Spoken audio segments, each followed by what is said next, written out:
안녕하십니까. 21년도 2차 시험을 친 전국의 경찰 수험생 여러분. 시험 보느라 고생하셨고요.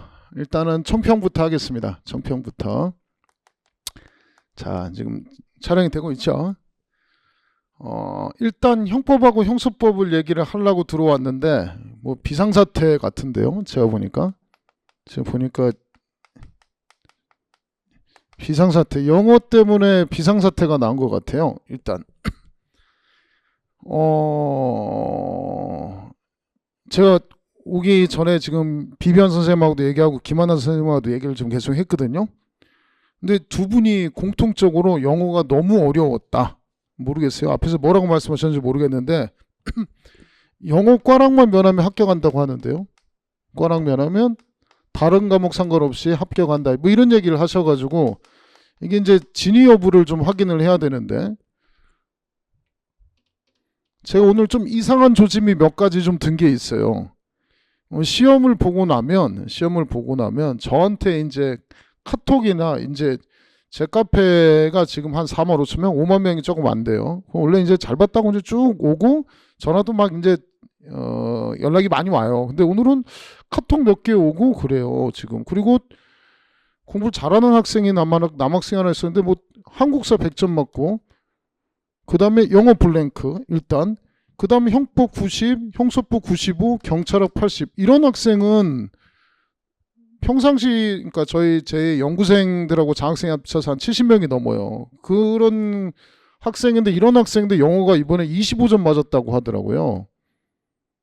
그리고 제 카페에서 답변을 많이 다는 학생 여기도 한 90, 85, 뭐 80 이렇게 맞았는데 영어를 35점 맞았대요. 한국사는 맞고 80인가 85인가 맞았다고 했는데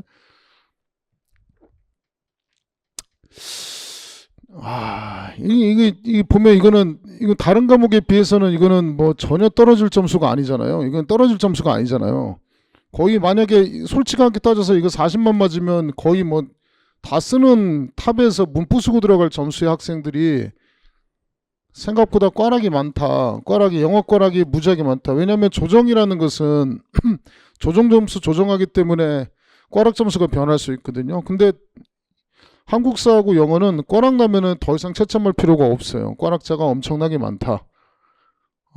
제가 사법시험 제가 붙기 전에 이제 조금 설명을 드리면 사법시험 2차가 7과목을 쳐요. 그래서 꽈락이 과목당 40점인데 사법시험은 꽈락이 되게 무서운 시험이거든요. 근데 저 바로 전년도에 진짜 말도 안 되게 행정법이란 걸 꽈락을 했는데 행정법 꽈락이 났거든요. 행정법 꽈락이 났는데 꽈락을 넘은 사람이 사법시험이 2차에 1000명을 합격을 시켜요. 근데 행정법 꽈락을 넘은 사람이 1000명이 안 됐어요. 제 기억에 990명인가? 그래서 채점 한 과목만 했어요. 행정법만 채점해가지고 꽈락을 면하면 합격했어요. 다른 과목 물론 꽈락자들은 또 안 되긴 했지만 그거 재연되나? 뭐 이런 생각도 들기도 하고 뭐 형법 형소법 총평이 필요한가? 라는 생각도 들어요. 일단은 전제로 하고 일단은 영어 꽈락자가 많으니까 그리고 전 평상시 영어 꽈락 많은 거 알거든요. 그러니까 저희가 이제 연구생들을 한 70명 정도 한 기수당 이렇게 70명 정도 뽑아요. 6, 70명 뽑으면서 제가 전화 상담을 다 하거든요. 전화 상담에서 신청자 대상으로 해서 한 300수 정도 놓고 이제 뽑으면 점수 다른 과목은 점수가 괜찮은데 영어 꽈락자가 그러니까 이번 시험 말고도 평상시 영어 꽈락자가 굉장히 많았어요. 평상시 늘상 영어 꽈락자가 많아서 겉에서 보이는 평상시 영어 꽈락 맞아서 말하는 사람들보다 더 많은 학생들이 영어 꽈락 받는다는 사실 저는 알거든요. 그리고 제 카페도 그렇고 조용하고 그 다음에 뭐 여러 가지 유명한 카페들이 있는데 평상시 분위기가 아니에요. 지금 뭔가 무슨 하여튼 난리 난 것 같아요. 뭐 어떤 학생 토익 900 맞는 학생들도 뭐 꽈락에 근접하게 맞았다, 뭐 40 맞았다, 35 맞았다 하는 거 보니까 아마 영어가 지금 굉장히 변수로 떠오를 거라고 생각이 됩니다. 굉장히 큰 변수로 떠오를 것이다. 이런 출제 미스가 아닌가라는 생각이고 다른 과목을 열심히 한 학생들에 대한 이거는 그럼 영어 시험 한 과목 친 것과 마찬가지잖아요. 이거는 정말 마지막 개편 전이어서 그런 건지 모르겠는데 이건 너무 심하지 않았는가라는 생각이 듭니다. 조금 모르겠어요. 일단은 조금 더 지금 첫날은 후폭풍이 조금 덜 오거든요. 설마 영업과락 면허에 붙을까라는 설마가 있거든요. 설마가 있는데 제가 저 바로 전에 그 행정법 사태 그 사법시험에서도 설마 과락이 그렇게 많을 것인가? 에이, 출제위원들이 그래도 채점자가 양심상 점수를 더 줄 것이다라고 했는데 그냥 다 과락으로 깔더라고요. 과락으로 깔아서 행정법 명과락 하면은 합격했던 사법시험에 전례가 있어가지고 저는 그게 오늘 계속 드는 생각 중에 하나입니다. 그래서 영어과락하면 그러니까 다른 과목에서 과락이었고 영어과락을 면하면 합격권에 들어가지 않을까라는 생각이 듭니다. 일단은 그렇고 이거를 배제한다 하더라도 일단 형법과 형사소송법을 먼저 분석을 하겠습니다. 일단 내 과목이니까 형법은 난이도로 따지면 상입니다. 총론이 9문제고 강론이 11문제고요. 학설로 칠 수 있는 게 학설은 뭐 1개라고 나올 수도 있고 2개라고도 할 수 있는데 학설 1개는 공범과 관련해서 거의 안 나오는 쟁점이 하나 나왔어요. 물론 문제에서 설명을 줘서 풀 수는 있는 거지만 조합형이었고 조금 쉽지는 않았다. 그 다음에 이제 뭐 동시보험 관련된 것을 뭐 판례로 분류할 수도 있고 뭐 학설로 분류할 수도 있는데 1개에서 2개 정도 이제 학설이 출제가 됐고 평상시 중요하다는 사실의 착오, 위전착, 원자행위 이런 부분에 대한 학설은 굉장히 독특하게도 한 문제도 출제를 하지 않았다라는 게 특징이 하나가 있었고요. 그 다음에 이제 중요한 거는 다들 아시다시피 최신 판례, 그것도 2020년, 21년도 판례와 19년도, 18년도 최신 판례로 깔았다. 최신 판례로 깔아서 최신 판례를 준비하지 않은 학생들은 굉장히 어려웠을 것이고 그 다음에 최신 판례뿐만 아니라 이번 시험의 특징이 개수형이 형법에서 3개가 출제가 됐고 개수형 3개고 개수형이 또 뭐하고 연결됐냐면 최신 판례하고 연결돼서 아마 형법이 쉽지 않았을 것이다. 그리고 또 특징이 지문이 길어졌다. 개인적으로는 저는 굉장히 바람직한 이 학설한 게 공범 파트 판례는 학설은 좀 과하긴 과했는데 굉장히 바람직한 출제가 아닌가. 앞으로 22년도 개편을 대비해서 이런 식의 출제가 되지 않을까라고 개인적으로 생각을 합니다. 22년도도 마찬가지 이 정도로 출제가 될 것이다 라고 생각하고요. 처음에 형법에 대해서 난이도 상일 때 70점 정도로 이제 커트라인을 잡았어요. 왜냐면 제가 2차 대비 그 전범위도 치고 보면 한 70에서 80 요 정도면 합격 컷이 나오거든요. 항상 제 2차 뭐 학생들 뭐 게시판 애들도 있긴 하는데 결국 해보면 우리 전범위 2차에서 치던 그 전범위 동형모의고사 칠 때 점수의 커트라인을 학원 학생들 실력을 보면 대충 알 수 있어요. 인터넷에서 뭐 댓글로 뭐 게시물에 어쩌느니 해도 막상 실제 시험 치면은 한 70 정도 깔려요. 실제로 대부분이. 물론 장수생들은 잘하긴 하는데 요 정도면 합격 컷이라 생각하는데 하도 영어에서 엄청나게 보니까 단어도 못 풀고 독해도 쉽지 않았고 보통 영어 선생님들 두 분이 이제 두 분하고 친한데 그렇게 얘기 안 하거든요. 그래도 영어에 대한 저 부심들이 있으셔서 아무리 못해도 보통 이제 제가 몇 년을 같이 해봤잖아요. 50점 맞아야 되는 진짜 개어려워도 50점은 맞아야 된다라고 매번 얘기를 하세요. 그래서 뭐 저도 이제 그 반영해서 이 총평을 하는데 무슨 명가락 40이면 붙어요라고 얘기할 정도면 할 말 다 했죠. 제가 그 김한나 선생님이나 비비안 선생님을 제가 오랫동안 봤는데 절대 그렇게 말하는 스타일들이 아니에요. 그러니까 되게 과장해서 말하는 스타일, 수업은 어떤지 모르겠지만 과장해서 말하는 스타일이 아니거든요. 과장해서 말하는 스타일이 아닌데 그 정도로 영어에서 꽈락만 면하면 붙었을 것이다. 이 정도 얘기할 정도면 말 다 한 거예요, 솔직히. 그래서 여기서 시간을 많이 소비했기 때문에 처음에 70 잡았다가 학생들이 생각보다 형법이 양이 길어서 또 못한 학생들도 있으니까 65점 맞으면 뭐 붙을 수 있는 점수다 해서 65점을 평가했고요. 난이도는 상이고요.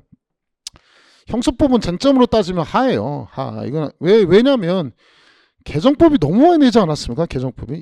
개정법이 너무 많이 냈고 이 개정법하고 수사준칙을 저번에 21년도 1차에 2문제 냈잖아요. 2문제 냈기 때문에 아웃라인을 줬던 거예요. 아웃라인 줬기 때문에 저번에는 준비 안 한 선생님들이 학원가의 선생님들이 몇 분 계셨어요. 제가 뭐 말하기는 그렇지만 심지어 안 나온다라고 했고 본인이 나올지 예상조차 못했다라고 하신 분들도 있어가지고 그때는 그 메인 선생님들도 그랬습니다. 그래서 그 당시에는 적중을 못 해줘가지고 아마 박살이 났는데 이번에는 뭐 그냥 보란듯이 수사 준칙하고 싹 깔아줘가지고 통기법에 폐기권청까지 뭐 다 싹 깔아줘가지고 뭐 무난하지 않았을까라고 생각합니다. 그거 빼고는 뭐 여기는 개정조문 수사준칙에서 많이 냈다. 그 다음에 뭐 물론 최신 판례를 많이 냈는데 뭐 딱히 어려운 난이도의 문제는 없었다. 최신 판례가 많긴 많았지만, 그리고 형수는 개수형이 한 개인가 두 개 나왔던 걸로 해서 뭐 개수형도 얼마 안 나왔고, 그 다음에 뭐 조금 뭐 형수법은 뭐 특징이 없었어요. 특징이 없었고,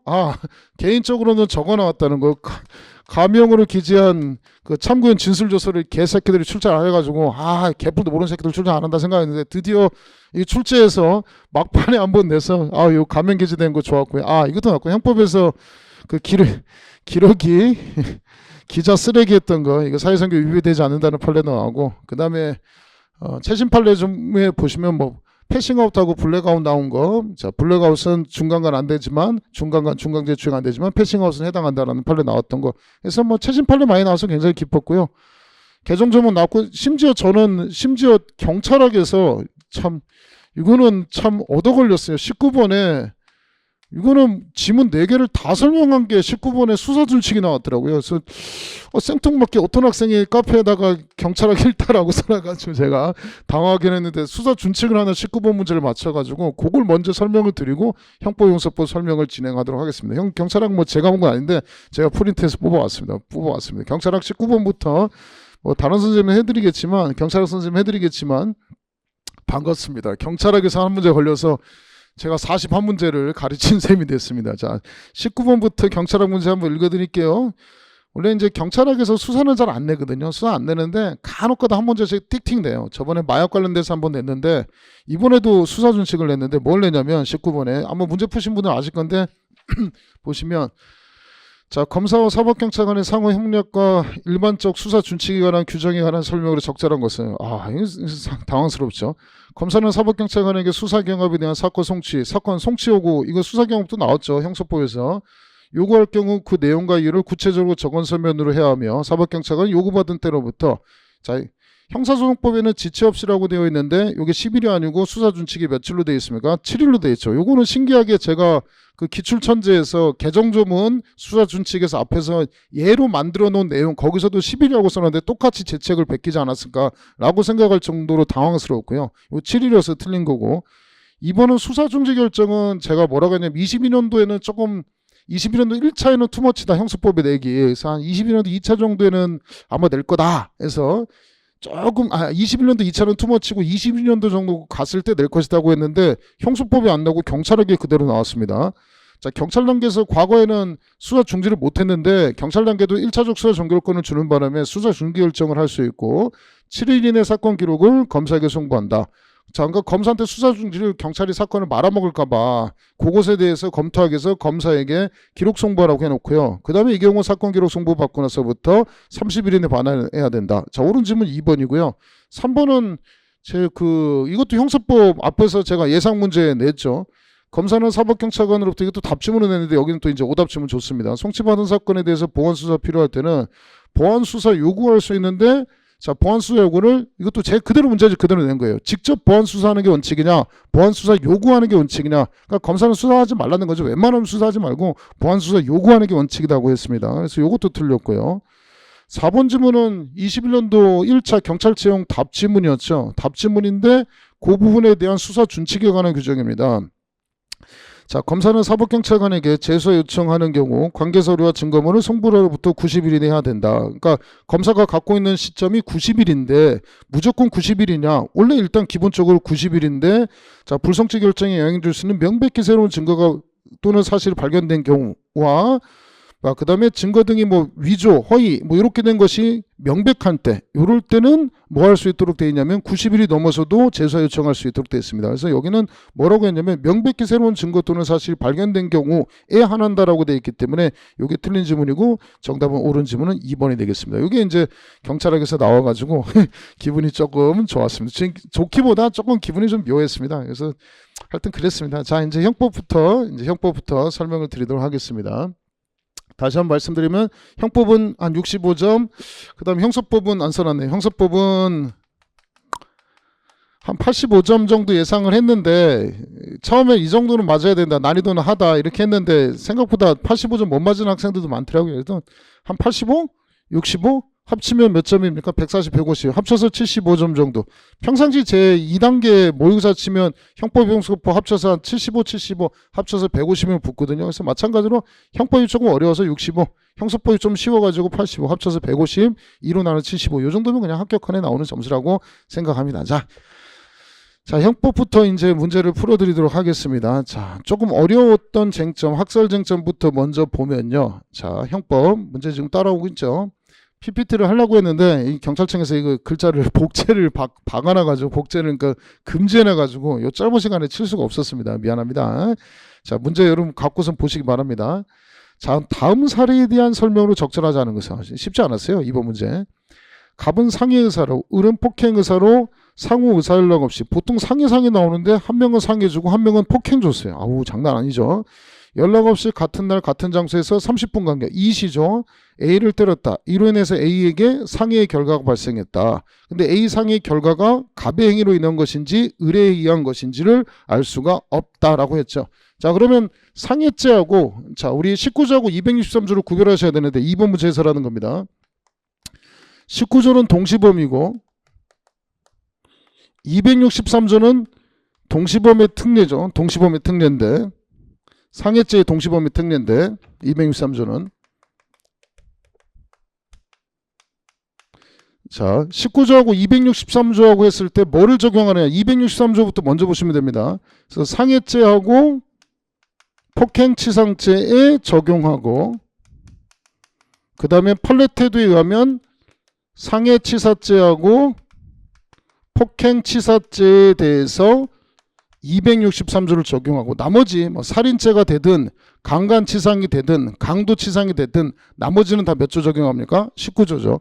동시범은 인과관계 판명되지 않으면 미수범으로 처벌하겠다는 얘기고, 이거는 공동정범의 예에 의한다라고 되어 있으니까 결국은 기수범으로 처벌한다, 이런 뜻이라고 설명을 했습니다. 자, 2번 쉽지 않습니다. 자, 1번.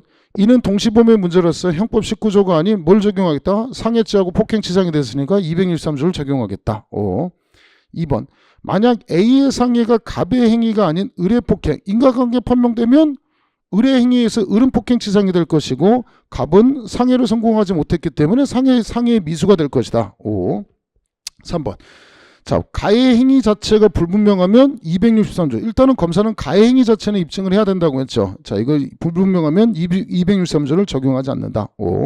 4번.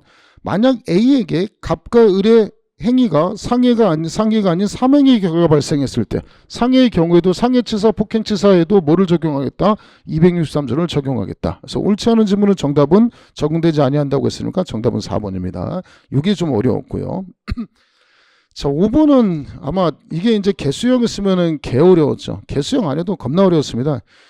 자, 이 공범의 학설에서 여기까지는 투머치인데, 그래도 그나마 이거는 진짜 언어 영역 국어 푼다고 생각해가지고 푸시면 그나마 조금 나았을 것입니다. 그나마 조금 나았을 겁니다. 절대 쉽지 않습니다. 자, 정범과 공범의 구별에 관한 학설에 관한 설명이다. 옳고 그름에 관한 표시를 OX 하십시오. 자, 구성요건상의 실행행위 전부 또는 일부를 스스로 한 자를 정범. 구성요건 행위 이외, 칼로 찌른 사람을 정범.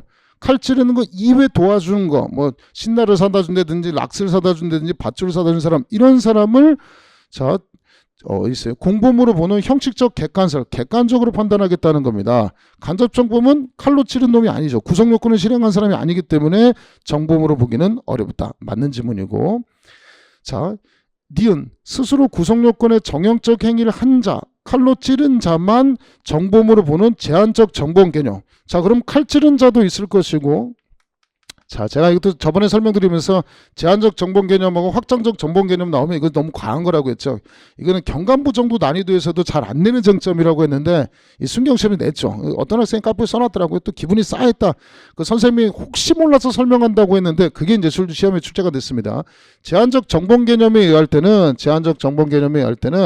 칼로 찌른 자 얘만 정범이고, 나머지 뭐 칼을 준 사람이나 뭐 망을 봐준 사람이나 뭐 신나를 준 걸 락스를 준 사람, 이런 사람들은 정범이 아니고 공범에 해당하는 거죠. 나머지 사람들은 공범에 해당하는 겁니다. 근데 우리는 뭐냐? 우리 형법에는 형법 교사하고 방조를 처벌하도록 되어 있죠. 자, 칼로 찌른 놈만 정범으로 처벌해야 되는데 교사 방조도 처벌하라고 되어 있기 때문에 형벌을 뭐 한다고 했습니까? 형벌을 확장하는 사유에 해당한다라고 했죠. 자, 반대로 확장적 정범 개념은 너도 나도 정범인데 교사방조, 특히 방조는 2분을 깎아주기 때문에 형벌 축소 사유라고 했죠. 이거 예전에 해경에 한번 나왔죠. 자, 고쟁점입니다. 자, 제한적 정범 개념에 해당할 때 31조, 32조는 교사방조 등은 형벌 확장 사유에 해당한다. 그래서 정범위에 특별히 공범의 처벌을 인정하는 규정이다. 니은 맞는 지문입니다. 아마 당황해서 학생들 읽고 여기까지 분석해서 푼 사람 거의 없을 겁니다. 자, 디귿 지문. 정범자의 의사로 행위한 자는 정범, 공범자의 의사로 행위한 자는 공범이라는 의사서리에 따르면, 자, 이제 학설에 이름 주고 학설에 대한 설명을 줬습니다. 그나마 뭐 이런 거 거의 보지도 않는 쟁점인데요. 이런 걸 냈기 때문에 그 학설에 대한 쟁점까지도 설명을 준 겁니다. 청부살인업자는 자기가 죽이고 싶은 게 아니죠. 다른 사람이 시킨 거 다른 사람 위해서 죽인 것이기 때문에 얘들은 정범으로 봐야 되는 것이 아니고 뭐로 봐야 되는 겁니까? 공범으로 봐야 되는 겁니다. 정범이 된다? X. 자, 리을 지문. 자기 자신의 이익을 위해서 행위한 자. 근데 여기 이제 리을이 찾기가 쉬웠죠. 왜냐면 3번하고 4번 보시면 기역, 니은, 디귿까지 일치하고 미음까지 일치하고 리을 지문만 달라요. 그래서 리을 지문만 정확하게 분석했으면 답은 맞출 수 있는 문제 중에 하나였습니다. 자, 자기 자신 이익을 위해서 행위한 자면 정범, 다른 사람을 위해서 한 자는 공범. 이 나왔죠, 그냥. 그래서 제3자를 위해서 강도했으면 다른 사람 위해서 한 거죠. 이건 공범으로 봐야지 얘들은 뭐로 보겠습니까? 정범으로 보고 있죠. 그래서 리을 지문, 자, 다른 사람 위해서 한 거 공범. 그래서 맞는 지문이죠. 그래서 OOXO가 되고, 미음은 이제 행위지배설이 통설판례인데, 이용자가 자신의 우월한 지위에 의해 피이용자를 수중에 두고 도구처럼 그의 의사를 조종 지배했다. 그렇다면 이건 행위지배가 인정돼서 정범이 된다. 그래서 맞는 지문은 3번이 되겠습니다. 굉장히 어려운 문제. 2번, 5번이 어려웠고요. 뒤에 개수형도 장난 아니었습니다. 개수형도 하나 또 보도록 합시다. 뭐 7번 같은 거 좀 주는 문제도 있었는데 우리 뭐 보셔야 되냐면 8번 문제. 8번도 이것도 선 넘었고요. 이 5번도 선 넘었고요. 8번도 선 넘었어요. 8번 강의는 다 했던 쟁점인데 8번도 선 넘었죠. 이게 무슨 제가 진짜 출제위원들한테 한번 묻고 싶어요. 이게 순경시험이지. 진짜 경간부 문제 20문제 추리거나 7급 문제 20문제하고 순경 20문제하고 놓고 진짜 대학 교수들 놓고 어느 게 순경 시험이고 어느 게 경간부 시험인지 찾아보세요. 그러면 못 찾을 거예요. 이게 어디 무슨 순경 시험 문제입니까? 경간부 문제지. 경간부 문제가 딱 이런 스타일로 나오는 게 경간부 스타일인데 이제 앞으로 이렇게 낼 거예요. 자, 8번 보세요. 8번 보시면 보실래요? 8번 하기 전에 진짜 제가 뭘 얘기를 하고 싶냐면 17번에 권리행사방했지. 저번에 그 3번 판례 이게 법원행시 문제고 그 설명하면서 이 강제집행면탈죄에서 가장 어렵게 내면 요거 낼 거다 했는데 거기 나왔거든요. 왜냐면 법원행시 기출이 법원행시라고 사법시험 없어졌기 때문에 최고 현존하는 시험이 법원행시. 이거는 제 교재도 있고 법원행시에 나왔다고 기출표시도 했던 거고 강제집행면탈죄에서 진짜 해도 너무하게 진짜 개어렵게 진짜 출제자가 의도하고 출제하면 요거 낼 거다 했는데 딱 그거 냈어요. 그러니까 이 무슨 말인지 알죠? 그러니까 이제 그냥 괴롭힌 거예요. 속된 말로 이건 그냥 개고생하라고 이건 순경시험이라 생각 안 하고 그냥 괴롭힌 시험이 솔직히 형법 문제는 그러니까 문제는 되게 좋아요. 솔직히 출제자한테 얘기하면 문제는 참 좋은데 과연 이게 순경시험 문제가 맞는지는 한번 그러니까 이게 그러니까 대학교 교수님들이 학원과 강의를 안 해보시고 학생들의 수준을 잘 모르셔가지고 이렇게 낸 거예요. 이거 어떻게 20분 안에 풉니까? 순경이. 8번 문제 보세요. 8번 문제. 아유, 진짜 해도 너무했지. 형의 가중감 영어라도 쉽게 내주든가. 미친 새끼들 진짜 해도 진짜. 형의 가중간경에 대한 설명으로 옳지 않은 것은 모두 몇 개냐. 개수 문제고요. 기역, 니은, 디귿, 리을, 미음이에요. 5개 중에 몇 개인지를 옳지 않은 걸 찾으래요. 일단 기역하고 디귿은 최신 판례에서 했던 거예요. 자, 임의적 감경 사유가 존재가 인정되고 법관이 그에 따라 징역형의 법률상 감경할 때, 자, 이거는 우리 시험에서도 배웠죠. 법률상 감경할 때 상한하고 하한을 둘 다 2분의 1만 까냐, 둘 중에 하나만 2분의 1 까냐. 상한도 2분의 1 까주고 하한도 2분의 1 모두 까줘야 되는 거예요. 그래서 기억은 뭐라고 써놨냐면 하한만 2분의 1로 감경한다라고 해서 X고요. 디귿 지문은 이게 2019년도 판례인데 겁나 중요한 판례라고 했죠. 그래서 이건 뭐 많이 봤을 거예요. 저도 전보에서 많이 냈으니까. 법정형의 하한이 설정된 경우 후단 경합범에 대하여 형법 39조 1항 후문에 따라 형을 감경할 때는 55조 1항이 적용되지 아니하여 유기징역의 경우 2분의 1 미만 2분의 1 미만 감경할 수 있다고 했어요? 못한다고 했어요? 2분의 1 미만 감경 안 된다고 했죠. 그냥 무조건 2분의 1 미만 할 수 없습니다. 2분의 1 이하로 하는 것이지 그 밑으로는 못하는 겁니다. 그래서 기억 디귿이 X고요. 자, 니은 지문도 전범에서 계속 제가 모의고사에서 쳤던 거죠. 경합범에 대해서 형법 37조 전단은 38조로 가고 37조 후단은 39조로 간다고 했습니다. 38조 1항 3호에 따라서 이죠. 자, AJ의 징역형이 규정되어 있고 BJ에 대해서 벌금형이 있으면 두 개를 병가해서 한다라고 했죠. 그럼 두 개의 범죄입니다. 따라서 징역형에 대해서 범죄가 다르기 때문에 징역형에 대해서 장량감경하고 장량감경. 요거 AJ에 대해서는 작감 사유가 있으면 요것만 일부는 감경하면 되고 BJ까지는 감경할 필요가 있다 없다? 없답니다. 자, 그래서 자, 징역형은 장량감경하고 벌금형에 대해서 작감하지 않은 것을 위법하다. 둘 다 작감 따로따로 해도 돼요. 두 개의 범죄니까 쉽지 않습니다. X. 그래서 니은도 X고요. 리을 미음 개 어렵습니다. 리을 지문에 보시면 자, 우리 특가법상의 절도인데 법정형이 뭐 5년 이상의 징역인가 엄청나게 가중 처벌하는 절도가 있다라고 했죠. 근데 이런 범죄를 저질렀는데 이것이 또 누범에 해당한대요. 그래서 제가 내면 이게 또 전범에서 혹시 몰라서 냈어요. 내놓고 나서 뭐라고 했냐면 진짜 여기까지 출제하면 진짜 개새끼다고 했는데 개새끼죠. 출제했으니까. 여기까지 내면 저도 혹시 몰라서 전범이 이 새끼들 낼 것 같아가지고 냈는데 여기까지 내면 진짜 인간도 아니다라고 했는데 인간도 아니고 냈죠. 진짜.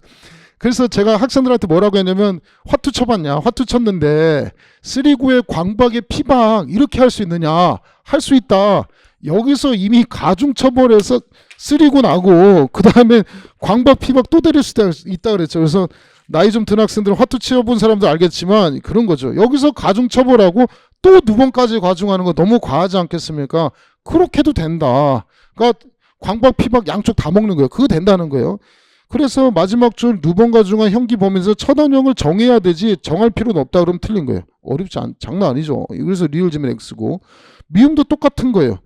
자, 우리 지금은 이진아웃으로 바꿨는데 삼진아웃에 해당해요. 그럼 가중처벌하겠다는 거예요. 가중처벌하는데 또 이게 또 누범이에요.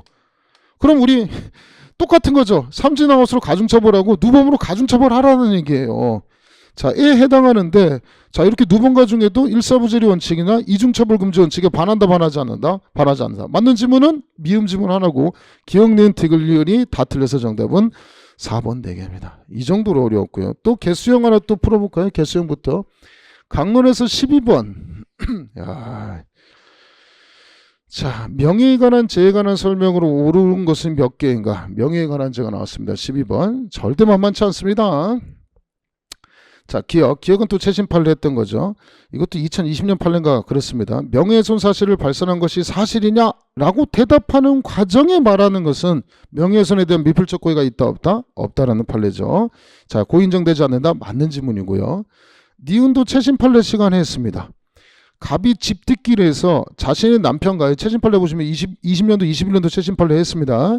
자, 남편과 A 친척이 듣는 가운데 다른 사람이 들을 수 있을 정도로 큰 소리를 떠든 거죠. 다른 사람이 들을 수 있을 정도로 큰 소리로 저것이 자, 징역 살던 전과자다라고 큰 소리로 말했다. 남편만 친척만 들은 게 아니고 다른 사람이 들을 수 있을 정도면 뭐가 인정된다? 명예훼손죄 공연성이 인정된다. 니은 맞는 지문이죠. 자, 그 다음 자, 디귿 지문 사이버대학교 학생 갑이 자, 학과 학생들과 학생들만 가입할 수 있는 네이버 밴드 게시판에 총학생장 출마 자격에 관한 조언을 구한다라는 글에 댓글로 직전 회장 선거에 입후보였다가 중도 사퇴한 친구 B의 실명을 거론하면서 객관적 사실에 부합하는 B하고가 학생회비도 내지 않고 총학생장 선거에 출마하려다가 상대방의 후보를 비방하고 이래저래 학과를 분열시키고 개인적인 감정을 표한 사례가 있다. 자, 명예훼손 부분에 해당하는 부분인데 그러한 부분은 지양했으면 한다라는 의견을 덧붙인 부분은 이 정도라면 주요한 동기 목적은 공공의 이익을 위한 것으로서 공공의 이익에 해당할 경우 뭐를 부인하겠다? 비방의 목적을 부인하겠다. 이게 2020년 판례인데 맞는 지문이고요. 자, 리을 지문은 별표 치시고 뭐 수업 때 기레기 판례 했죠. 최신 판례 2021년도 3월 판례인데 자, 이것도 해설해가지고 올리도록 하겠습니다. 자, 제품의 안전성 논란이 많은 가운데 인터넷 신문 소속에서 기자에 의해 인터넷 포털 사이트의 하디슈란에 제품을 옹호하는 기사를 게재하자. 이게 이제 자동차란에 기사를 쓴 건데 저는 늘상 생각하는 것 중에 자동차란에 있는 기사들은 잘 읽어보면 광고 같다 그러죠. 저도 자동차에 관심이 많아가지고 보는데 읽어보면 최다 이게 기자인지 기사인지 이게 돈 받고 광고 쓴 거에 되게 의심스러워요. 그래서 뭐 저는 댓글 안 달지만 우리 합쳐서 신조어 쓰잖아요. 기사 플러스 쓰레기 합쳐서 뭐라 부릅니까? 기레기라고 하죠. 기레기 쓰고 싶은 마음이 있어요. 그래서 혹시 판사님들도 이 기레기를 알고 계신가? 판사님도 알고 계신 거예요. 온 국민이 다 알고 있는 얘기죠. 그래서 기사 뿌레기 쓰레기 합친 게 기레기인데 이게 명예훼손죄 아니 모욕죄의 구성요건 등에 해당하느냐라는 건데 일단은 모욕죄의 구성요건에 해당하지만 충분히 기레기다 뭐 이런 얘기죠. 그래서 사회상규에 미배되지 않는다. 형법 20조에 의하여 위법성이 조각된다. 그래서 맞는 지문입니다. 그래서 기역, 니은, 디귿, 리을이 다 맞는 지문이어서 정답은 4번. 자, 요 정도 지문인데 디귿 지문 보고 이것도 이 뒷부분은 배운 거죠. 주요한 동기 목적이 공공의 이익에 해당하면 뭐가 부인된다? 비방의 목적이 부인된다. 이렇게 해서 찾는 지문인데 와, 이거를 20분 만에 풀 수 있을지 이건 진짜 쉽지 않았습니다. 영어 독해도 쉽지 않은데 과목을 따로따로 쳤으면 모를까. 야, 이제 해도 너무했습니다. 그래서 정답은 4번이고요. 자, 근데 재산채 부분에 대한 형법 강론이 조금 쉬웠습니다. 그나마 총론에 비해서 조금 쉽긴 쉬웠는데 그래도 개수 문제가 있으면 만만치 않습니다. 15번 문제. 자, 개수 문제입니다. 횡령죄에 대한 설명으로 옳은 것은 모두 몇 개냐? 자, 부동산을 공동으로 상속한 자 중에 1인이 부동산을 자, 혼자 점유하고 있다가 부동산하고 동산은 나눠서 봐야 된다고 했죠. 그래서 부동산하고 동산은 나눠서 봐야 되고 동산은 점유만 하면 횡령죄의 주체가 될 수 있지만 부동산은 자, 처분 권능이 있어야 되죠. 원인무효 등기 빼고는 처분 권능이 있어야 된다고 했습니다. 자, 1인이 부동산을 점유하다가 타인의 부동산에 대해서 임의로 처분했다. 처분 권능이 없기 때문에 횡령죄가 성립한다, 성립하지 않는다, 성립하지 않는다. 맞는 지문. 자, 니은 지문. 자, 이것도 저거죠. 보이스피싱 쟁점이죠. 보이스피싱은 크게 두 개로 나눠서 푸셔야 됩니다. 보이스피싱의 공범이 되는 경우와 보이스피싱을 알지 못했던 경우를 나눠서 풀어야 된다고 했죠. 자, 근데 여기 힌트가 좋습니다. 보이스피싱에 대한 공범인 계좌 명의인이 자기 통장에 쏙 들어오니까 인출하는 거죠. 요거는 사기죄의 방조는 될지언정 배웠죠. 이거 맨날 배우는 거죠. 사기죄의 방조는 되지만 자, 은행에 대한 뭐 횡령 은행에 대한 사기, 본범에 대한 작물 취득 이런 범죄는 성립한다, 성립하지 않는다, 성립하지 않는다. 사기죄에서 굉장히 중요하게 설명드렸던 거죠. 대신 보이스피싱을 몰랐을 때는 횡령죄, 돈 입금자에 대한 횡령죄가 성립한다. 이것도 20년도 1차 18번인가 출제됐던 쟁점이죠. 그거는 보이스피싱을 몰랐던 경우 얘는 알았기 때문에 사기죄 방조만 되지. 자, 횡령죄는 성립하지 않습니다. 니은 X고. 자, 디귿. 초중등 교육법에 따라 학교 발전기금으로 기부한 금액에 관련 법령상 엄격히 제한된 용도 이외에는 사용이 금지됐다. 용도가 특정된 경우는 다른 용도로 사용할 수 있다, 없다? 없다. 다른 용도로 사용하게 되면 횡령죄를 구성한다. 맞는 지문이고. 자, 리을 익명조각 배웠죠. 그래서 익명 게시판은 이름이 드러나지 않는 것이다. 그래서 학생 중에 하나가 선생님 저 중국집 할 텐데요. 카레 하나 할 거예요. 그럼 선생님 저한테 투자만 하시고 수업 중간중간에 아우 카레 먹고 싶다 한마디만 하라고 했죠. 자, 그러면 이 돈은 내가 영업자한테 준 셈이에요. 그래서 영업자가 소비해도 본인 돈 소비한 거기 때문에 횡령죄가 될 수 있다, 없다? 없다. 그래서 옳은 지문은 기역, 디귿, 리을 해서 옳은 지문은 정답은 3번 3개였습니다. 이렇게 했고요. 이렇게 해서 개수 문제하고 학설 문제를 풀어놨는데도 지금 5개 풀었잖아요. 그럼 보통 지금 어려운 문제가 2번, 자 5번 이건 어려웠던 문제고 8번 개 어려웠고 개수형 12번도 뭐 그나마 맞힌 학생들 정답력으로는 높았겠지만 쉽지 않았고 15번도 개수형으로 어쨌든 뭐 어려운 판례들의 조합은 아니었지만 개수형이기 때문에 개수형이 되면 정답률이 한 50%밖에 안 돼요. 생각보다. 이게 학생들 분석해 보면 개수형 나면 그냥 일단 개수형 나면 50% 이하라고 생각하시면 돼요. 5개가 어려웠잖아요. 5개만 어려워도 시험은 충분해요. 시험이 충분해요. 그래도 한 80 정도 맞는데 맞기 쉽지 않아요. 근데 객관식 가서 또 어려워요. 나머지 문제들도 1번 자, 일본도 최신 판례 내놨어요. 그래서 1번부터 재형법정주의도 보통 쉬운 거 줘야 되는데 최신 판례 12월 판례를 줬습니다. 자, 적절하지 않은 것은 게임산업진흥에 관한 법률에서 게임물 관련 사업자에게 경품 등의 제공을 통한 사행성 조장, 처벌하고 있죠. 사행성 조장하는 행위 처벌한다라고 했고 최근에 함정수사 관련된 쟁점으로 설명을 드렸습니다. 자, 원칙적으로 금지하면서 제공이 허용되는 경품의 종류, 지급 기준, 제공 방법 등에 관한 구체적인 내용을 하면서, 그러니까 성인 PC방 같은 데서 돈 주고 환전하는 것 사행성 행위 처벌하고, 그 사행성 행위는 그 함정수에 해당하지 않고, 그다음 PC방에서 돈 주고 환전해달라고 계속 요구했던 것을 함정수라고 했죠. 그래서 실제 처벌하고 있는 겁니다. 자, 경품의 종류, 지급 기준, 제공 방법 등에 관한 구체적 내용을 하위 법령에 위임했다. 자, 이건 위임할 수밖에 없는 것이어서 포괄 위임 금지 원칙에 반한다, 반하지 않는다, 반하지 않는다는 판례입니다. 그래서 옳지 않은 지문은 정답은 1번이고 2, 3, 4번은 뭐 많이 했던 내용 중에 하나입니다. 폭처법상의 범죄단체 구성 요건으로서 충분히 활동은 조폭애들 예상이 되죠. 그래서 명확성 원칙에 반하지 않는다는 것이고 3번에 어떤 단체가 특정 후보자를 지지 추천하는지 여부를 공직선거법상의 허위사실 공표죄의 경력에 해당한다 해도 자, 경력에 해당한다고 해석하는 것은 그 재형법정주의에 반한다. 그래서 후보자 지지합니다. 이것은 경력에는 포함되지 않습니다. 그래서 뭐로 처벌하지 못한다는 얘기냐면 허위사실 공표죄로 처벌하지 못한다. 맞는 지문이고요. 자, 그 다음에 4번에 이제 삼진아웃 처벌하는 거죠. 삼진아웃은 새로 음주운전 2번 했음에도 불구하고 새로 저질렀다는 것에 불법성이 있는 것이 이시지 과거에 2번 음주운전했다는 것을 또 처벌하는 것은 아니기 때문에 소급형 금지 원칙에 반한다, 반하지 않는다, 반하지 않는다. 반복적으로 많이 했던 판례들입니다. 그래서 적절하지 않은 지문은 정답은 1번. 이것도 쉽지 않았습니다. 자, 3번 지문. 고의와 가실에 관한 설명으로 적절하지 않은 것은 1번 채권자 A가 채무자 갑의 신용 상태를 인식하고 있어서 장래의 변제지시나 변제불능에 대한 위험을 예상하고 있다. 또는 예상할 수 있었다면 자, 사기의 고의를 부정하겠다. 충분히 못 갚을 거 알았기 때문에 자, 사기죄 부정하겠다. 그래서 이건 무대리 하면서 해서 얘들 금융권, 제3금융권 애들이 그 신용정보 조회해가지고 대출해주고 못 갚았을 때 사기죄 고의 등을 부정하겠다. 이런 판례 되게 중요하다고 했던 판례죠. 2번. 방조범은 정범의 실행이 방조한다는 방조의 고의와 정범의 행위가 구성요건에 해당한다는 정범의 고의. 이 중에 고의가 있어야 됩니다. 자, 이 경우 적어도 정범의 고의는 적어도 정범에 의하여 실현되는 범죄의 구체적 내용까지 알 필요 있어요? 없어요? 없어요. 그냥 내가 살인을 도와주는구나. 이 정도만 알면 되지. 칼로 찌르는지 총으로 쏘는지 어디서 어떻게 죽이는 것까지 자, 정확하게 정범의 이름도 알 필요 없잖아요. 그래서 이렇게 알 필요는 없습니다. 2번 X고. 자, 정답 2번입니다. 3번. 전기배선이 병 내부에 매립 설치되어 건물 구조의 일부를 이루고 있다면 그에 관한 관리 책임은 일반적으로 소유자에 있다고 봐야 된다. 병 내부에 매립되어 있기 때문에 다만 그 전기배선을 임차인이 직접 하였으며 그 이상을 미리 알았거나 알 수 있었다는 특별한 사정이 있었다면 임차인에게도 화재에 대한 주의 의무를 인정할 수 있다. 임차인이 매립했다면 임차인에게 과실책임 묻겠다. 이런 취지 맞는 지문이고 4번. 갑은 A와 함께 술을 마시고 중앙선에 서서 도로횡단을 중단한 상태에서 지나가는 차량의 유무를 확인하지 않고 고개를 숙인 채 A파를 잡아 끌어서 교통사고 발생합니다. 그럼 자기가 교통사고 끌고 가서 사고 발생한 것에 대한 과실 책임을 묻겠다.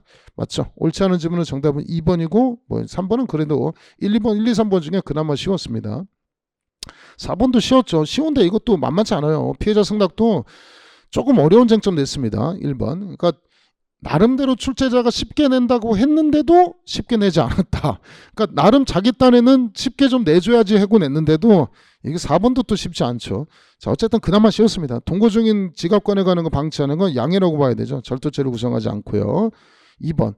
건물 소유자라고 주장하는 갑이 그것을 점유 관리한 상태에서 소유권 분쟁 중에 있습니다. 남의 집에 들어가면 안 되죠. 주거 침입죄 됩니다. 건조물 침입죄 되는 겁니다. 자, 승낙이라 볼 수 없다. 5. 자, 교통사고 과정에서 보험금 처먹는데 자, 교통사고 낸다든가 또는 군대 가기 위해서 손가락 자른다든가 사회상규 위배되기 때문에 위법성 조각이라 볼 수 없다. 5. 4번은 배웠죠.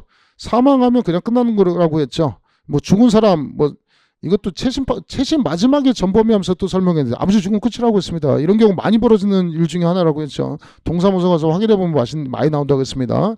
자, 이거를 피해자 승낙이라 볼 수 있다 없다? 없다. 추정되지 않습니다. 추정적 승낙도 아닙니다. 사망하면 땡입니다. 정답은 4번. 자, 6번. 공동정범에 관한 설명이다. 적절하지 않은 것은 1번. 갑이 A를 살해하고자 이 음료수 잔에 치사량의 독약을 넣고 사라지고 그 사실을 알고 있는 을이 독자적으로 A를 확실히 한번 살해하고자 더 치사량의 독약을 넣어서 A가 이를 마시고 사망했다. 갑과 을은 상호 간의 의사연락이 없어서 공동정범이 성립하지 않는다. 편면적 공동정범 얘기하는 겁니다. 을은 알았다 하더라도 갑은 몰랐기 때문에 공동정범이라 볼 수가 없습니다. 5. 자, 2번. 갑이 강도살인 의사로 먼저 A를 살해한 직후 살인 끝났습니다. 자, 마침 그곳을 지나가던 을이 갑의 양해하에 절취 의사로 참가하여 갑의 A 지갑과 현금을 을은 A의 시계와 금반지를 가져갔다. 승계적 공동정범 인정한다 하더라도 을은 강도살인 이후의 가담범죄에 대해서만 책임을 지는 것이지 강도살인의 의사가 고의가 없었잖아요. 공동정범도 아니기 때문에 살인에 대해서는 책임을 물을 순 없다. 5. 3번이 이제 실화손익파. 자, 행동대원 갑을병은 조직의 두목으로부터 지시를 받았지만 휘말리면 안 되겠다 생각해가지고 실행에 착수 전에 이탈하죠. 실행에 착수 전에 이탈, 공무관계 이탈은 명시도 가능하고 묵시도 가능하기 때문에 살인의 예비인문은 몰라도 공동정범 성립한다, 성립하지 않는다, 성립하지 않는다. 정답은 3번. 4번. 조직의 보스 갑은 부하인 을과 반대 조직의 보스 A를 살해하기로 공모하고 갑은 자신의 사무실에서 진행사항을 실시간 보고받고 을이 A 사무실로 가서 A를 살해했다. 판례는 공동정범을 인정하기 때문에 갑에게 살인죄의 공동정범을 인정하겠다. 옳지 않은 지문은 3번. 1번부터 6번 중에 그나마 딱 5문제 절대 쉽지 않았고요. 6번 가서 딱 하나 쉬운 거 딱 하나 줬어요. 그러면 7번부터 쉬운 거 줘야 되는데 또 어려운 거 주죠. 8번에. 진짜 해도 너무합니다. 자, 7번은 쉬웠죠. 부작위 범행하는 설명으로 적절한 것은 자, 1번에 여간이 경매 중인 사실을 미고지했다. 이건 사기죄 되죠. 1번 X. 자, 2번 아들 낳을 수 있는 것처럼 의사가 말하지 않죠. 그래서 이렇게 착오를 이용하는 건 부작위한 사기죄 처벌되죠. 정답은 2번이고. 3번도 판례죠. 최신 판례인데 했죠. A와 토지 지상의 창고를 신축하는데 필요한 형틀공사와 계약을 체결하고 공사를 완료했는데 A가 공사대금 주지 않자 거기다 놓고 가는 것만으로 부작위한 업무방해죄를 인정할 수 있느냐? 인정하지 않겠다. X.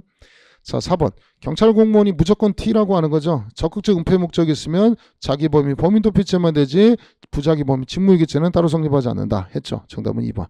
7번까지는 그나마 좀 7번 와서 좀 쉬웠고요.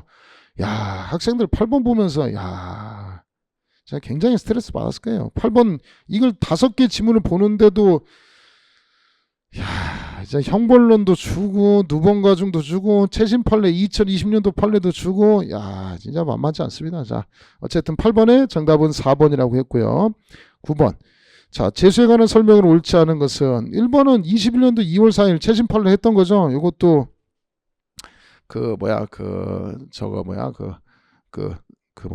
가습기 관련해 가지고 AK 해서 가습기 많이 죽었잖아요. 가습기 사고에서 했던 판례 중에 하나인데 21년도 판례입니다. 9번의 1번 지문은. 그래서 정보를 계속 알려주죠. 수사 정보를 알려주는 거 수뢰후 부정처사가 되고 그 다음에 뇌물만 받고 밥만 얻어먹고 내용은 안 알려줬습니다. 그러면 이게 수뢰후 부정처사 수뢰죄 실경이냐 아니면 전체를 포괄해서 수뢰후 부정처사죄 포괄일죄나 수뢰후 부정처사의 포괄일죄라는 판례죠. 포괄일죄가 된다? 맞는 지문. 니은 이것도 고종석 사건이라고 해서 그 초등학교 그 PC방에서 있고 8살짜리 집에 있는데 PC방에서 딸내미 어딨냐라고 했더니 지금 집에 있어라고 해서 딸내미 끌고 와서 강간하고 살인하려고 했는데 살인을 실패했던 것이죠. 그래서 최초의 화학적 거제 맞죠? 그래서 화학적 생물학적 화학적 맞죠? 최초로 약 먹여가지고 성관계 못 갖도록 만드는 첫 번째 사례라고 그렇죠.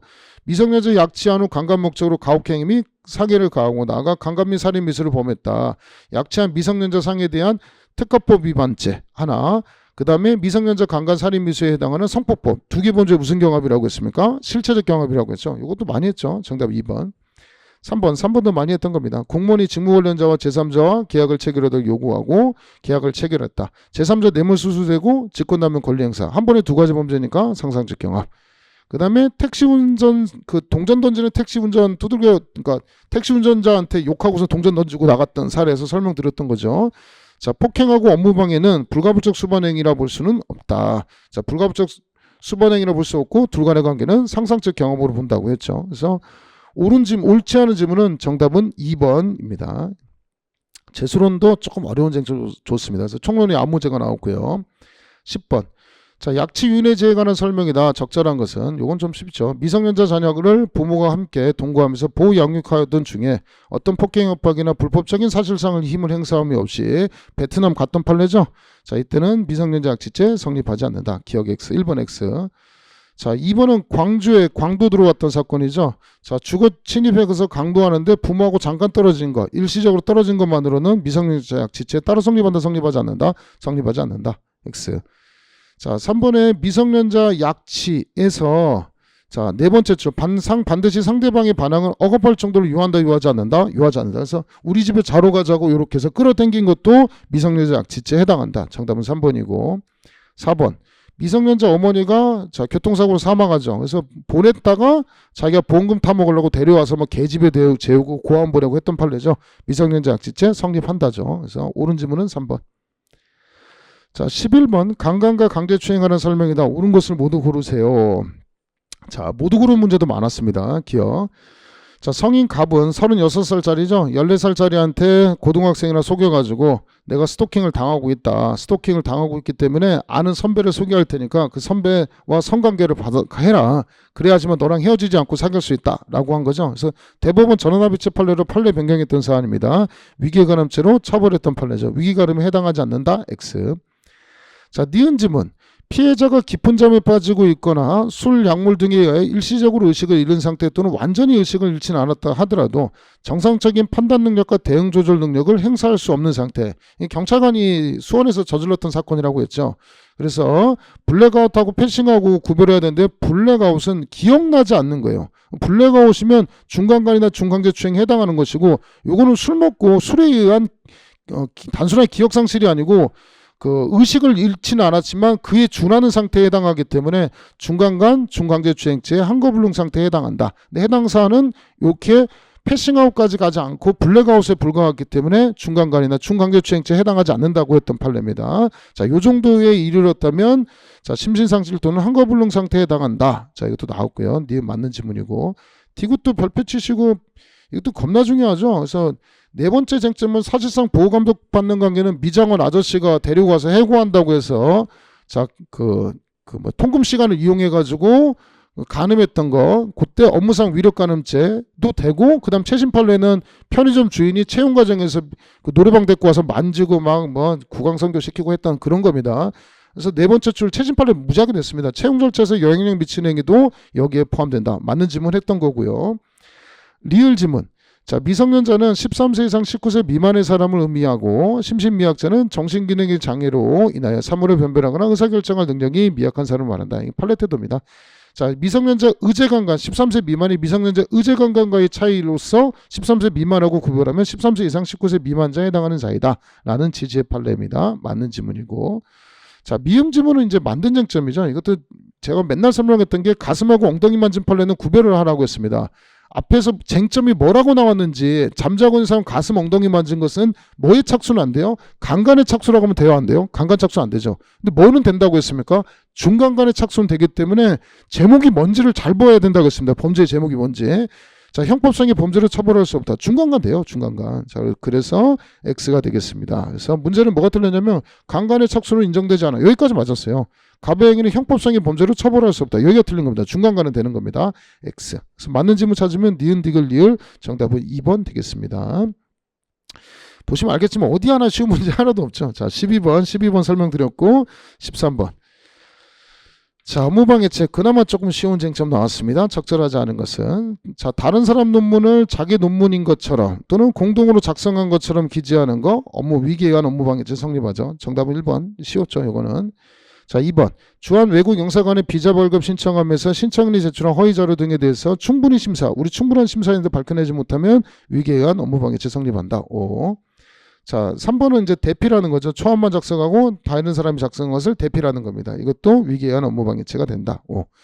자, 4번. 시험에 출제위원이 문제를 선정해서 제출하기 전에 이를 유치를 했다 하더라도 자, 제가 시험 문제 찍었다는 거죠. 위기를 사용하여 시험 실시자의 업무를 방해하는 행위가 아니라 준비 단계에 불과하고 유출된 문제가 실제로 제출되지도 않았고 자, 그렇다면 위험성도 발생하지 않았기 때문에 위기에 의한 업무방해죄는 성립하지 않는다. 5. 자, 정답은 1번. 14번도 쉬웠죠. 중강도죄 관한 설명으로 적절하지 않은 것은 자, 우리 중강도에서 쟁점이 대법원 전원합체 판례가 2개라고 했죠. 4번 쟁점에서 미수식이 중강도에서 우리 보시면 중강도는 대법원 전원합체 판례로서 판례가 2개 있다고 그랬습니다. 절도범이 체포면탈을 목적으로 폭행 협박하는 건데 중강도의 기수시기는 절도의 미수냐 기수냐 여길 기준에서 판단하겠다. 그래서 양주 45병 판례가 이거죠. 그래서 4번 양주를 절취할 목적으로 주점에 들어가 양주를 담고 있는 중에 발각돼서 폭행했다. 이거는 절도가 성공하지 못했기 때문에 중강도 미수에 해당하니까 4번 X.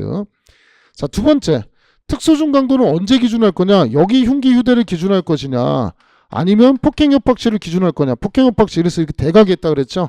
자, 폭행협박시 미리 준비할 필요가 없습니다. 폭행협박시 흉기를 휴대했다면 특수강도의 중강도라고 했습니다. 기억 1번도 X고 날치기 하면서 내 가방 사람 살려해서 5m 끌고 간 게 폭행이기 때문에 강도고 그로 인해서 상처 입혔다면 강도 치상이 되니까 X고요. 정답은 3번입니다. 절도범이 체포면탈 목적으로 수인을 폭행했는데 1인한테 상해를 가면 중강도고 그로 인해서 상해가 있기 때문에 중강도 상해, 강도 상해죄 포괄일치라고 했습니다. 정답은 3번. 15번 설명드렸고 이제는 16번 배임죄에 관한 설명이 더 적절하지 않은 것은 1번 회사 이사 등이 타인에게 회사 자금을 대여함에 있어서 그 타인의 채무 변제 능력을 상실하여 그에게 자금을 대여한 경우 회사가 손해가 발생하는 점을 충분히 알면서 대여했다. 자, 충분한 담보를 제공받는 등의 합리적 채권 취소 조치, 회수 조치 없이 빌려줬다면 배임행위 되는 거죠. 회사 손해끼친 행위입니다. 배임죄입니다. 5. 자, 2번 배임죄의 고의는 자, 세 번째죠. 배임의 고의가 있어야 되고 이런 인식은 확정적 인식뿐만 아니라 미필적 인식도 가능하다. 5. 3번. 자, 3번. 은행 예금하는 것도 설명드렸죠. 은행에 예금하면 우리 보통 생각하면 돈 얼마 있어 그러면 2천만 원 있다라고 하는데 정확히 말하면 농협에 2천만 원 채권이 있다라고 했죠. 그래서 은행에서 요 관리자가 돈을 인출했다 하더라도 은행에 대한 배임죄는 몰라도 예금주와의 관계에서는 배임죄로 볼 수 있다 없다? 없다. 타인사무처리자 아니라고 했습니다. 5. 4번. 배임죄에서 타인사무처리자라고 하는 것은 양자 간의 신용관계를 기초로 둔 타인의 재산보호 내지 관리 의무가 있음을 본질로 하는데 자, 적법한 대리권까지 유하느냐? 대리권까지 유한다, 유하지 않는다? 유하지 않는다. 정답은 4번. 조금 학생들이 숨통을 돌렸는데 17번. 야, 이건 또 권리행사방해예요. 권리행사방해도 절대로 만만하지 않습니다. 권리행사방해죄. 권리행사방해죄에서 또 뭐도 냈냐면 강제집행면탈죄의 쟁점. 더군다나 강진면이 답이었어요. 그래서 이게 법원행시 기출인데 진짜 학을 뗍니다. 보통 이렇게 해서 조합형도 아니고 개수형도 아니면 그냥 보통은 쉬운 문제 줘야 되거든요. 왜냐하면 이걸 20분 만에 풀기 때문에 제가 이것도 강진면에서도 가장 어렵기 때문에 요거 낸다고 했는데 요걸 냈어요. 진짜 와. 자, 적절하지 않은 것은 좀 어려웠습니다. 솔직히 이거는 65, 70, 65 정도 맞으면 붙는데 전혀 지장이 없습니다. 다른 거하고 케미상도 절대 쉬운 문제는 아니었습니다. 무효인 경매 절차를 하더라도 점유하고 있는 자, 이 사람도 보호 가치가 있죠. 그래서 경매금 받아야 되는 거기 때문에 타인 물건 점유하고 있는 자라 봐야 된다. 맞는 지문. 주식회사 대표이사의 지위에서 가져가는 건 자기 소유물에 대한 범죄니까 권리행사 방해죄가 성립한다. 지입회사 등의 경우 설명해서 보시면 되고요. 4번은 일단 명의신탁 보시면 계약 명의신탁 나오거나 중간생략 계약 명의신탁 나오시면 무죄 이렇게 치라고 했죠. 자기 소유물에 대한 범죄가 아니기 때문에 강제집행면탈죄 객체가 될 수 있다 없다? 없다. 이것도 했던 판례고 정답은 3번입니다. 개설 자격이 없는 자가 의료기관을 개설하여 의료법을 위반했다. 그러면 국가로부터 받을 채권이 없어요. 의사가 의료행위한 것이 아니기 때문에 국가로부터 받을 돈이 없는 겁니다. 이 요양급여 비용 채권은 국가로부터 의료기관의 채권자가 이를 대상으로 받을 수 있는 돈이 아니기 때문에 강제집행면탈죄 객체가 될 수 있다 없다? 없다. 우리 상계 등에서 채권이 소멸하면은 강제집행면탈죄가 객체가 없는 것처럼 마찬가지로 이것도 국가로부터 받을 수 있는 돈이 아니에요. 의사 아닌 사람이 의료행위했기 때문에. 그래서 이거는 받을 돈이 없기 때문에 허위양도 허위채무 부담한다 하더라도 강제집행면탈죄 객체가 될 수가 있다 없다? 없다라고 했던 판례입니다. 정답은 3번. 어려웠던 문제. 권리행사방해죄에서도 어려운 문제를 선택했습니다. 보통 이렇게까지 내지 않는데 생각보다 어려운 문제 많이 냈고 재산죄에서는 14, 15, 16, 17 네 문제를 냈습니다. 적절한 분량은 냈는데 조금 어려운 문제들을 많이 냈다. 18번 이제 하나 줬죠. 자, 적절하지 않은 것은 18번에서 제가 문서가 나오면 무조건 나온다는 거 4개 있었죠. 4개 절대 놓치지 말라고 했던 거 있죠. 보시면 바로 기억날 거예요. 무조건 문서에서 나온다. 문서하고 간접정범하고 연결되는 판례 4개 무조건 시험에 나오니까 무조건 기억하라고 했죠. 첫 번째, 사인이 작성권자 기망해서 결제받은 거. 우리는 공정증서 원본 부실기재죄가 따로 있기 때문에 뭐 안 된다고 했습니까? 공문서 위조에 간접정범도 안 되고 이렇게 처벌하지 않겠다라고 했죠. 그 다음에 허위공문서 작성에 간접정범도 성립하지 않는다라고 했고, 대신 보조공무원이 작성권자의 결제를 받으면 보조공무원은 처벌해야 되기 때문에 이거 엄청 중요하다고 했던 거죠. 허위공문서 작성죄의 간접정범 무조건 시험에 나온다고 찍어줬던 문제입니다. 아마 제 생각 났을 거예요. 이거고, 보조공무원이 작성권자의 결제를 받는 게 아니고 지가 결제하면 어떻게 되느냐, 그때는 허위공문서 작성죄의 간접정범이 아니고 공문서 위조죄가 성립한다. 이것도 2, 3번 엮어서 잘 나온다고 했고, 4번은 사인하고 보조공무원하고 짜고 쳤을 때 작성권자의 결제를, 작성권자를 기망해서 결제를 받았을 때, 기망했을 때 어떻게 되게 무조건 나온다고 했죠. 그래서 보조공무원은 허위공문서 작성죄의 간접정범. 이거 꼭 알아두세요. 이거 무조건 시험 나옵니다. 또 나옵니다. 사인은 허위공문 작성죄의 공범이 성립한다. 그래서 요거는 또 비신분자가 신분자의 범죄, 진정신분범에 가담한 범죄까지 기억해서 4번 나오고, 이거는 뭐 어디서든지 무죄가 출제된다라고 했는데 정답은 4번 지문 그대로 좋습니다. 공무원 아닌 사인이, 또 이거 안 배웠습니다. 그럼 가만두지 않는다 그랬어요. 선생님 사인은 배웠는데요. 기억날 거예요. 공무원 아닌가? 깜짝 놀랐습니다. 뒤져. 얘기했죠 이거. 자, 관공서의 허위 내용의 증명원을 제출하여 그 내용이 허위인정을 모르는 담당 공무원에게 결제를 받았다. 이건 공문서 위조죄 간접정범이나 허위공문서 작성죄 간접정범. 성립한다, 성립하지 않는다, 성립하지 않는다. 쉽게 가르쳐줬죠. 정답 4번이고. 자, 1번도 최신 판례입니다. 자, 이것도 최신 판례 강의 때 했던 건데 굉장히 조잡했던 거예요. 막 지긴 잘라서 붙여서 오려서 붙인 거는, 자, 이건 오인 가능성이 없기 때문에 공문서 위조도 안 되고 동행사죄도 성립하지 않는다는 판례 맞고, 이번엔 변호사가 저작권법 위반 잡으려고 지도 범죄를 저질렀던 거죠. 그래서 변협에서 경위준표 받아야 되는데 칼라 복사해가지고 제출했던 거 사무소 위조와 동행사죄. 5. 3번 법무사 갑이 위임인 A가 문서 작성 권한을 위임받지 않았음에도 불구하고 확인도 걸치지 않고 권리의무에 관한 중대한 영향을 미칠 수 있는 문서를 작성했다. 권한 없이 작성했으니까 사무소 위조죄가 성립합니다. 옳지 않은 지문은 4번. 그나마 어려운 문제지만 찍어줬던 문제가 나와가지고 맞췄습니다. 19번 공무원의 직무에 관한 설명이다. 옳지 않은 것은, 자, 이거 관시 이용한 거라고 했죠. 그래서 중국 애들은 관시 있다 그랬죠. 그래서 그거 이용하는 건 직무 관련성이 없어서 뇌물수재 안 된다. 5. 자, 2번은 입법 로비하는 거죠. 국회의원은 입법할 수 있기 때문에 1,000만 원을 교부받으면 직무 관련성이 있어서 뇌물죄가 된다. 3번은 세우조 판례, 최신 판례, 2020년도 판례, 세우조 판례 해줬다 그랬죠. 그래서 내가 공무원한테 직접 준 것이 아니고, 자, 공무원 명의로 세우젓을 보내준 거예요. 대신 내가 세우젓 비용을 낸 겁니다. 자, 그러면 내가 공무원 준 것과 마찬가지죠. 그래서 이거는 129조 1항의 뇌물수수죄, 단순수뢰죄가 성립한다고 했습니다. 자, 그래서 뇌물공여죄 및 뇌물수수죄가 성립한다. 맞는 지문. 4번. 자, 공무원이 직무의 대상이 되는 사람으로부터 사교적 의뢰 형식을 빌어 금품을 주고받았다. 개인적 친분관계에 있어서 교분상에 필요에 의한 것이 명백하게 인정되는 경우에는, 자, 이거는 결혼 축의금 준 거죠. 이때는 뇌물수수죄가 성립하지 않습니다. 주로 많이 봤던 판례는 명백하게 인정되는 경우가 아닌 한 뇌물수수죄가 성립한다죠. 그걸 그래서 인정할 수 있더라도 뇌물수수죄가 성립한다로 문제를 그 부분, 맨날 출제하는 부분을 틀어가지고 출제를 했습니다. 정답은 4번. 여기도 무난했죠. 최신 판례도 세우조 판례만 하셨으면 뭐 푸는 데 거의 지장 없었을 겁니다. 20번 판례는 단톡으로 제가 20년도인가 20년도 8월에 단톡에 냈던 겁니다. 이 여자가 대단한 분이죠. 막 정신을 오락가락해서 막 소리 지르고 밤마다 노래 부르고 막 욕하고 지랄 연병을 해가지고 밖으로 경찰관이 수십 번 갔는데도 밖으로 안 나와요. 그래서 경찰관이 단전 조치했죠. 단전 조치하니까 뛰어나옵니다. 뛰어나서 막 식칼 들고 막 찌릅니다. 그러면 경찰관은 단전 조치한 것이 적법한 공무집행이냐 쟁점이죠. 적법한 공무집행이기 때문에 경찰관은 찔렀다. 공무집행 방해죄고 흉기를 휴대했기 때문에 특수공무집행 방해죄가 성립한다는 판례입니다. 성립하지 않는다고 해서 X입니다. 이건 이제 단톡이라고 해서 매일 제가 한 문제씩 보냈던 내용 중에 하나 2018년도 판례가 나왔습니다. 성립하지 않는다 X.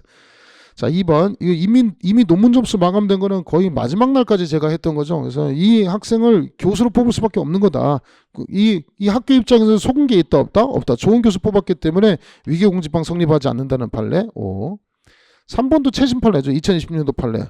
제가 많이 겪었다고 했죠. 저희 성남 수영경찰서 밑에 보시면 여기 내리막길인데 술 먹고 조는 사람들 있다 그랬죠. 조는 사람 있어서 꾸벅꾸벅 신호가 바뀌었는데도 안 가죠. 그래서 제가 가서 막 깨우면 차 타고 막 삑 가는데 그 새끼들 숙취운전해서 음주운전 많다고 했습니다. 얘도 마찬가지로 술 취해가지고 만취한 상태입니다. 그래서 너 운전했지 그랬더니 운전 안 했대요. 그래서 블랙박스 보자. 블랙박스 까자고 했더니 경찰서 가서 블랙박스 보자고 했더니 이 새끼 막 도망갑니다. 그래서 경찰관 출국했는데 경찰관 뺨 때렸던 거예요. 그러니까 경찰관이 데리고 임의동행하면서 쫓아갔던 게 적법한 공무집행이나 적법한 공무집행이고 경찰관 뺨 때린 거 뭐로 처벌하겠다? 공직방으로 처벌하겠다. 5. 4번. 허위의 매매계약서 및 영수증을 소명자를 첨부하여 가처분 신청했다. 가처분하면서 거짓말하는 거 이거는 법원이 밝혀야 되는 거기 때문에 위계공지방 성립한다 성립하지 않는다 성립하지 않는다. 그래서 정답은 20번에 1번이 되겠습니다. 이제 이렇게 했어요. 이렇게 했고 뭐 아쉬움이 남는 학생들도 있겠지만 저는 형법 그래도 적중도 많이 했고 문제도 최신 판례도 많이 제가 커버를 쳐줬다라고 생각합니다. 문제는 좀 어려웠지만 앞으로 22년도 이렇게 출제할 거라 예상되는데 오프닝에서도 설명드렸지만 영어를 이렇게 내면 형법 시험을 안 친 것과 마찬가지잖아요. 학생들이. 그래서 속상합니다. 속상하고 어쨌든 그래도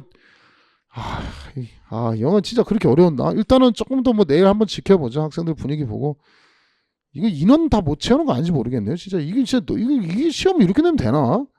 라는 생각이 듭니다. 어쨌든 시험 보시느라 고생하셨고요. 잊어버리시고 주무시고 오늘은 요 형사법 이따가 10분에 다시 설명할 테니까 어쨌든 시험 보느라 고생하셨고요. 꼭 모두 합격하시길 간절히 바랍니다. 10분에 다시 또 이어서 하도록 하겠습니다.